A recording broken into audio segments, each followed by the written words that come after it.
Bueno, pues vamos a empezar. Tener en cuenta que muchas veces cuando se habla de cambiar conductas, todos llegamos a la conclusión de que cambiar una conducta no es fácil porque se ha generado muchas veces un hábito. Y que a veces pues todos buscamos cambiar conductas, cambiar formas de ser y sin embargo, de alguna manera tendemos a volver a lo previo. Hay una expresión en nuestra lengua que es la cabra vuelve al monte, es decir, como que el hábito tira de ti. Hay una forma para reducir esta tendencia, estas conductas, estos hábitos que muchas veces no nos gustan, y tiene que ver con la forma en la que vemos las cosas. Inevitablemente todos, de alguna manera, respondemos o reaccionamos de acuerdo a lo que estamos viendo. Es decir, si yo veo un incendio, lógicamente intentaré o apagarlo o salir corriendo de allí. Si veo una persona que me está persiguiendo, pues lo lógico es que salga corriendo o me esconda. Lo que es lo que está sucediendo en el mundo físico. Y cuando nosotros nos resistimos a lo que es, pasan muchas cosas, tanto a nivel mental como a nivel físico y a nivel anímico. Cosas de las que muchas veces no somos conscientes, porque, repito, los sesgos son por su naturaleza inconscientes, y que, sin embargo, nosotros lo notamos por los resultados que obtenemos. Cuando nosotros cambiamos ciertos esquemas mentales, sobre todo si tienen la capacidad de tener un lenguaje que llegue a la profundidad del ser humano, es decir, un lenguaje que más que literal sea metafórico, incluso poético, podemos tocar estratos bastante profundos del inconsciente. Cuando utilizamos imágenes, cuando percibimos sensaciones, aunque sea a través de la imaginación, eso sabemos que tiene la capacidad de reestructurar temas incluso a nivel físico en el cerebro. Por eso la ilusión que hoy tenemos desde el Centro de Salud, en Bienestar y Felicidad del IE, la ilusión que tenemos es serviros bien en un campo que es escurridizo, en un campo que es sutil y sin embargo que tiene tantas implicaciones en nuestra vida. Entonces, lo primero que os tengo que pedir realmente es un favor, que es que abráis la mente a una nueva perspectiva. No cabe duda que es muy difícil ver la Tierra desde la misma Tierra. No hay manera de ver la Tierra desde la misma Tierra. Es absurdo. Sin embargo, tú sí puedes ver la Tierra, el planeta Tierra, desde la Luna o desde la atmósfera. Lo que vamos a hacer nosotros es salirnos del modo en el que opera tradicionalmente la mente humana, salirnos de lo que se llama la caja, es el thinking out of the box, para observar procesos que están teniendo lugar en la mente, procesos que están teniendo lugar en esa caja y de los cuales no somos conscientes. ¿Por qué es tan importante la perspectiva? Porque desde donde tú miras está afectando directamente a lo que eres capaz de ver. Yo, para poder ver la Tierra, necesito alejarme de la Tierra. Para poder ver y entender mis procesos mentales, tengo que tomar distancia, tengo que tomar perspectiva. Esto es muy fácil de decir y no es nada fácil de hacer, porque estamos tan anclados a nuestro punto de vista, a nuestra perspectiva, que abrirnos a otro punto de vista nos da hasta vértigo. Solo os invito a que penséis lo que significa tener un punto de vista. Tener un punto de vista solo significa tener la vista desde un punto, nada más que eso. Con lo cual tenemos la opción de mirar desde otros puntos de vista a ver qué es lo que vemos. Y mirar como mira un científico, con curiosidad, sin tenerse que creer nada, sin tener que comprar nada, solamente con la curiosidad de decir, oye, a lo mejor, tal vez, quizás, yo pueda encontrar algo, yo pueda ver algo que me ayude en mi vida a hacer frente con más potencia, con más entusiasmo y con más confianza a los desafíos a los que me enfrento.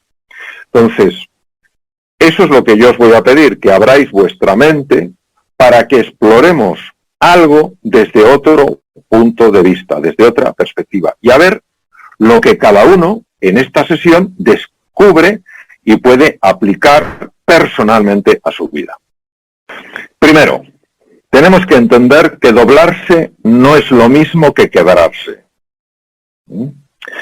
Cuando un árbol tiene que hacer frente a un viento fuerte, ese árbol necesariamente, si el viento es potente, se va a doblar. No tiene por qué quebrarse. Es más, si ese árbol quisiera resistirse al viento, probablemente, si no es un árbol muy grande, el propio viento le partiría. Entonces, lo primero es que tenemos que aceptar que ante ciertos embates de la vida, ante ciertos vientos, ante ciertas tormentas, ante ciertos desafíos, el ser humano se va a doblar sí o sí. Lo que no tiene que hacer es quebrarse. Esta es la base de un concepto que se llama la resiliencia. La resiliencia implicaría dos conceptos. El primero sería la dificultad para ser doblado y la segunda, la capacidad de volver a tu equilibrio una vez que lo has perdido porque te has doblado. Bien, entonces os quiero lanzar una frase porque a mí me ha ayudado muchísimo en la vida. Todo lo que se resiste, persiste. Todo lo que se abraza, se desvanece. Esto que ahora puede resultar un poco extraño y es casi enigmático, vais a ver con qué claridad lo vamos a entender a medida que avancemos en nuestra investigación. Pues todo lo que se resiste, persiste. Todo lo que se abraza, se desvanece. Vamos a ver. Cuando una persona se quiebra, metafóricamente hablando, porque cae en la desesperanza. Cae en la desesperanza. No hay salida. Esto es el fin. Cuando una persona se dobla sin quebrarse, se abre al misterio. Abrirse al misterio es tomar una disposición abierta y humilde a que hay algo que está ocurriendo, que me está doliendo, que me está afectando y que, sin embargo, desde una perspectiva, acordad la palabra perspectiva, más amplia, tiene un perfecto sentido. Yo recuerdo hace años estaba en Orlando, dando un paseo por un campo de golf, estaba participando en un programa allí, y recuerdo que me paré en un pequeño estanque donde había una serie de carpas de colores. Y claro, me di cuenta de lo siguiente: para aquellas carpas todo su mundo era el estanque, pero no tenían ni idea de lo que estaba pasando fuera del estanque.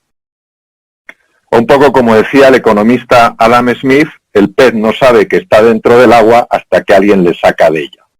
Entonces nosotros ahora lo que nos abrimos humildemente, como decía el gran Sócrates, nos abrimos humildemente a que no sabemos por qué esto aparece en nuestra vida, no sabemos por qué este dolor, esta enfermedad, esta preocupación, esta inquietud aparece en nuestra vida, pero que si fuéramos capaces de mirar las cosas desde otra perspectiva, a lo mejor, tal vez, quizás, encontraríamos un sentido a lo que ahora para nosotros es un sinsentido.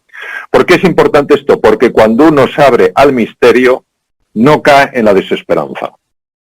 Mientras que cuando uno cae en la desesperanza, se hunde absolutamente en la oscuridad.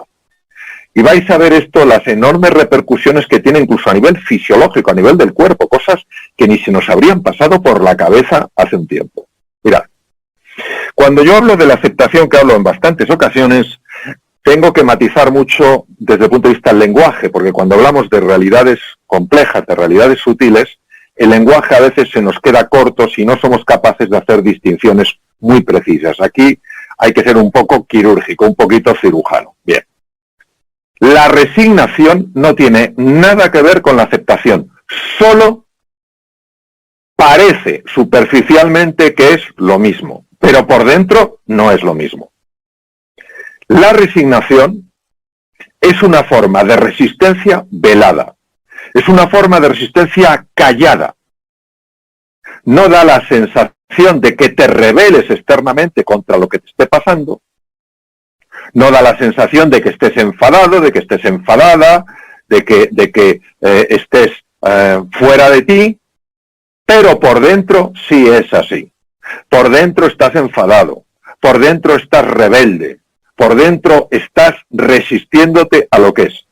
Por eso la resignación es una forma de resistencia en la que uno se siente una víctima a merced de unas circunstancias sobre las que no puede influir. Y ya os digo una cosa de corazón. Cuando os habléis de una manera tal que sintáis ante esa conversación que tenéis con vosotros impotencia y desesperanza, cortar inmediatamente esa conversación. No trae nada bueno. Hay una parte que se llama la rumiación interior, la conversación interior, el ruido mental, que típicamente utiliza estos dos sentimientos para bloquear y anular a la persona. Van juntos. Impotencia, no puedo; desesperanza, jamás podré. Bien, estos dos sentimientos se unen cuando ante una situación compleja, véase la pandemia por el COVID-19, por la situación económica, por lo que sea, uno se deja embargar, se deja envolver, se deja seducir, se deja hipnotizar por sentimientos de impotencia y desesperanza. Porque ya veréis el impacto que tiene en el cuerpo y el impacto que tiene en el cerebro y en la vida de un ser humano. Por eso, en mi época en la que ejercía la cirugía clínica, que fue durante la medicina clínica, la cirugía durante 26 años, lo último que podía yo favorecer es que un enfermo, tuviera la enfermedad que tuviera, cayera en sentimientos de impotencia y desesperanza. No importaba ni siquiera que tuviera el cuerpo lleno de metástasis. No puedes caer en la sensación de impotencia y desesperanza, porque esa resignación que de cara al exterior parece que viene a indicar que todo está bien dentro de ti, está escondiendo una tormenta que, lejos de ayudarte en casos extremos a vivir un poco más, lo que hace es amargarte lo poco que te quede de existencia y encima acortar ese tiempo de vida. Por eso me ha parecido relevante traer cosas que vienen de la medicina y que podemos aplicar en nuestro día a día, en la empresa, en la universidad, en cualquier sitio. Bien, ahora tenemos que ir a un campo de la fisiología absolutamente apasionante, para que entendamos el impacto que tiene la resistencia en todos estos temas. Mirad, el doctor Cannon se dio cuenta de que cuando un ser humano se enfrenta a un peligro, algo que percibe como un peligro, yo os he puesto un tigre, se libera en él un proceso que lleva a 3 posibles reacciones, solo 3: el ataque, el bloqueo o la huida. Obviamente ante un tigre uno no atacaría, sin embargo sí sabemos de situaciones donde seres humanos han atacado animales sumamente peligrosos porque entre el animal y ese ser humano estaba un hijo. Y en ese momento, cuando tú tienes un ser tan querido en peligro, sale de ti el héroe y la heroína y te vas contra lo que te tengas que ir, aunque sea un oso, aunque sea un león, que son los casos que conocemos. Bien, estas 3 reacciones son muy útiles ante peligros físicos, tremendamente útiles, porque si corres, no corres como un ser humano normal, corres como un galgo. Si te bloqueas, y yo he tenido esa experiencia de bloqueo en una selva, en la selva del Amazonas, ante un jaguar, tu bloqueo no es un bloqueo de quedarte quietecito por si no me ha visto. Tu bloqueo es de tal nivel que parece que eres un árbol. Y al propio animal le puede desconcertar algo que se ha convertido en un elemento inerte. Y salvo que sea curioso, tenga hambre, etcétera, etcétera, puede evitar, como fue mi caso, pues en esta situación, sencillamente, que yo hubiera muerto. Bien. Y la tercera, obviamente, es atacar, y cuando tú atacas, y conocemos personas que han atacado, como os digo, en estas situaciones, tú no atacas con una fuerza normal. Tú de un puñetazo puedes reventar una puerta. Es cierto que te rompes todos los huesos de la mano, pero lo que es cierto es que la puerta te la llevas por delante. Bien. Estas 3 reacciones quiero que os quedéis en la cabeza con ellas, porque son las reacciones de Cannon-Barr y nos van a ser muy interesantes para entender por qué la resistencia es tan dañina a nivel fisiológico. Cuando una persona se está resistiendo, el hipotálamo se activa. se activa y produce una sustancia que se llama CRF, es un neurotransmisor, que hace que una glándula que está justo debajo de él, es que está inmediatamente debajo de él, que se llama la glándula hipófisis o glándula pituitaria, libere una sustancia química que se llama hormona adenocorticotropa, que llega por la sangre a lo que veis con la flecha blanca, que son las glándulas suprarrenales que están justo encima de los riñones. Las glándulas suprarrenales obedecen, pero sin rechistar, a la orden de la hipófisis. Libera cortisol y se ponen como locas a llenar la sangre de cortisol. Bien, el cortisol empieza a viajar por la sangre y empieza realmente a producir una serie de cambios que no son beneficiosos. Sí es verdad que una pequeña parte de ellos lo son, pero como hay un exceso de producción de cortisol y se produce de una forma tan anárquica, tan salvaje, los efectos negativos son mucho más intensos. Junto con los efectos del cortisol, que va dañando el corazón, los pulmones, el aparato cardiovascular, el sistema de defensa del cuerpo, los linfocitos que nos tienen que proteger, por ejemplo, frente a los virus, se produce además una serie de cambios muy interesantes. Uno de ellos es en los pulmones. Si habéis visto, nadie que esté en una situación de ansiedad está respirando con el diafragma. El diafragma se bloquea por completo y empieza solo a respirar con los intercostales. ¿Por qué?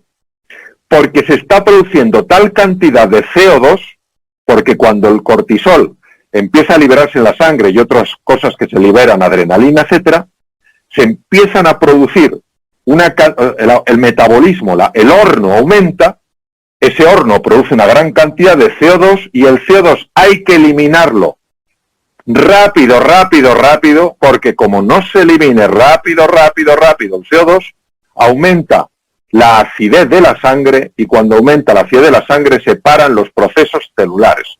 Hay pocas cosas que se controlen con tanta precisión en el cuerpo como el nivel de acidez, lo que se llama el pH de la sangre humana. Como hay tanto CO2, la forma de eliminarlo para que no se convierta en ácido es a través de los pulmones. Bueno, los intercostales empiezan a moverse a toda velocidad y como el CO2 tiene 200 veces más capacidad de difusión que el oxígeno, eliminas el CO2, pero reduces la cantidad de oxígeno que entra en la sangre. Con lo cual, tu nivel intelectual ya entiendes que baja radicalmente. El precio que tienes que pagar para poder eliminar el exceso de CO2 es ni más ni menos que tu sangre reciba menos oxígeno, con lo cual tu cerebro funciona peor. Bien. Los músculos se tensan cuando se ha producido esta activación. La tensión muscular no solo es que consume una cantidad enorme de energía, sino que además desgasta enormemente a la persona. Produce dolores de todo tipo, dolores de cabeza, dolores de columna, etcétera, etcétera. Bien, pues ya sabemos un poco, si resumimos, ante una amenaza, el ser humano activa ataque, huida o bloqueo. Si ese mecanismo de ataque, huida o bloqueo, que lo hemos englobado bajo el término resistencia, se mantiene durante un tiempo largo en el cuerpo, se produce ese estado de burnout, donde una persona se quema, de la que nos hablaba, esta situación la que hablaba el doctor Hansel. Bien. ¿Cómo afecta al cerebro la resistencia? Porque ya os podéis imaginar que si una persona le diagnostica una enfermedad maligna, esa persona, hay dos cosas que tiene que hacer. La primera, entender muy bien lo que le está diciendo los profesionales de la medicina para poder adaptar su vida a las nuevas exigencias. Si no entiende lo que le está diciendo, si no comprende las consecuencias de ciertas cosas, esa persona va a sufrir daño a su salud. Si por otra parte esa persona no tiene la inquietud de explorar, a lo mejor de pedir una segunda opinión, de intentar investigar sobre su propia enfermedad, también puede perder oportunidades para curarse. Bien, si sumamos al cambio de riego sanguíneo producido por la amígdala y el hipotálamo, la reducción en la oxigenación de la sangre por el cambio de patrón respiratorio, un ser humano cuando ve un vaso de agua nunca lo verá medio lleno, siempre lo verá medio vacío. Pero no solo eso, es que si lo viera medio lleno, se ahogaría en el vaso de agua. ¿No habéis oído hablar de esa expresión? Te estás ahogando en un vaso de agua. Pero si es que la persona no ve un vaso de agua, la persona ve un océano. No le digas que es un vaso de agua, que está viendo un océano. ¿Pero por qué está viendo un océano si es un vaso de agua? Porque para poder distinguir vaso de agua de océano, tú necesitas regiones prefrontales que estén funcionando bien. Si está llegando poco oxígeno y encima la sangre la estás desviando a los músculos porque el organismo está activando mecanismos de resistencia, no ha de extrañar que esa persona ni piense en nuevas opciones para su empresa, ni piense en soluciones creativas, ni nada, ni nada. Está en patrón de ataque, defensa o bloqueo. Bien, desde el punto de vista de la relación social, pero queridos amigos, pero vamos a ver, si esto, claro que entre todos podemos resolverlo, pero para resolverlo tiene que ser entre todos. Una persona que se siente amenazada y que activa el hipotálamo, la amígdala, y empieza a generar todos estos procesos, lo último que quiere es la interacción social. Se aísla, cae presa de la ansiedad, de la ira, de la depresión, y ¿cómo va a comprometerse en un futuro compartido si se siente amenazada? Entonces, fijaros qué alucinante cómo todo lo que es la inteligencia social se bloquea desde la resistencia. Por mecanismos sutiles, pero claro, como el cuerpo, la mente y el alma están todos conectados, lo que quiero es mostraros este entretejido, este tapiz, para que veáis desde esta perspectiva la importancia que tiene la aceptación. Bien, lo que tú piensas, esto no lo quiero en mi vida, ¿quién tiene la culpa? Yo no puedo con esto, no hay nada que hacer. Lo que tú piensas afecta a lo que sientes. Y lo que sientes afecta a cómo tu cuerpo responde. Ahora, ¿qué cosas tenemos que tener muy presentes en este momento de gran desafío? Hay 4 cosas, queridísimos amigos, que tenéis que cuidar, tanto como a vuestra persona más querida, sobre todo en este momento. Primero, vuestra postura corporal. La postura física de vuestro cuerpo.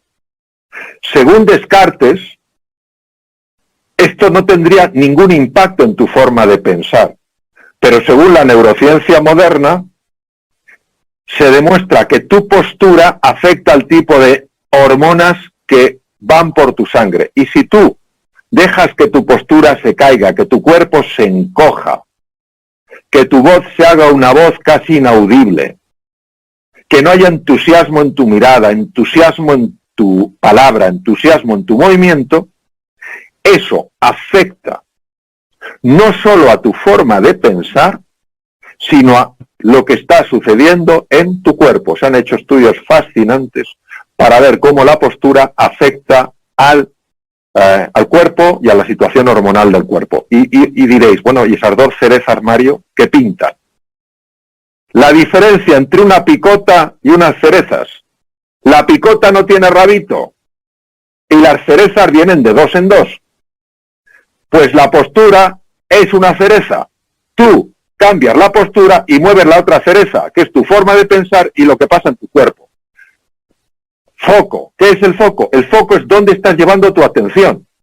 Si tú llevas tu atención a lo mal que está todo, a la incertidumbre reinante, a lo peligroso que es este virus, estás moviendo la otra cereza que te genera sensación de desesperanza y sensación de impotencia.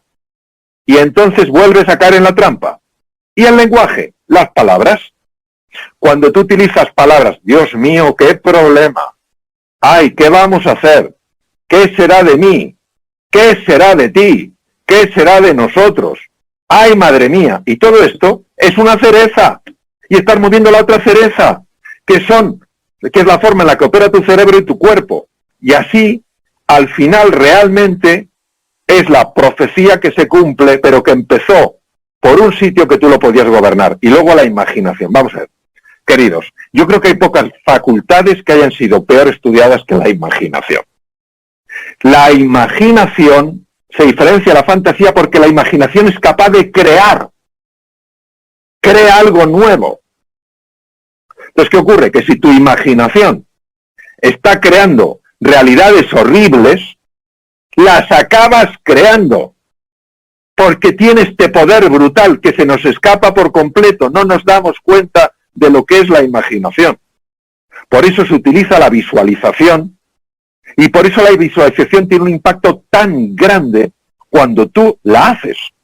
Uno de los máximos expertos en el mundo, que es una persona espectacular, Álvaro Pascual Leone, que es catedrático de neurociencias en los Estados Unidos, ha mostrado cómo personas visualizando cosas cambian circuitos cerebrales. Es el número 1 del mundo en neuroplasticidad. Entonces, ¿qué quiere decir? Que utilicemos la imaginación para crear realidades ilusionantes, no para crear realidades desesperantes.